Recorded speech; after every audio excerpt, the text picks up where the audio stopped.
Ils ont tous deux confirmé leur accord sur la nécessité de défendre leurs frontières. Viktor Orban en a profité pour épingler Emmanuel Macron, qu'il juge comme favorable à l'immigration.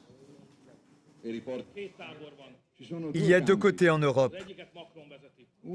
L'un mené par Macron, qui veut un parti populaire européen, alors qu'il a détruit le système des partis en France. Il mène une force européenne qui soutient l'immigration. Macron est aujourd'hui en Europe à la tête de ceux qui soutiennent l'immigration.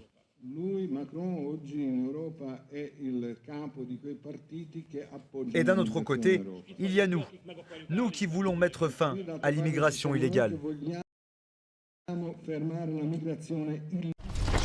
Emmanuel Macron se pose en principal adversaire de Viktor Orban et Matteo Salvini.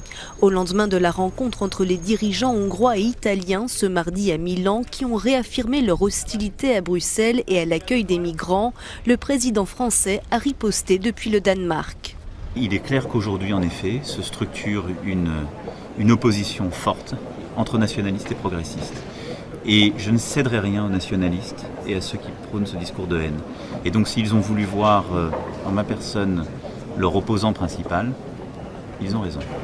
Un axe souverainiste entre Rome et Budapest semble se dessiner en amont des élections européennes prévues en mai prochain. Ce mardi, le chef du gouvernement hongrois, Viktor Orban, a accusé le chef de l'État français d'être à la tête des forces politiques soutenant l'immigration.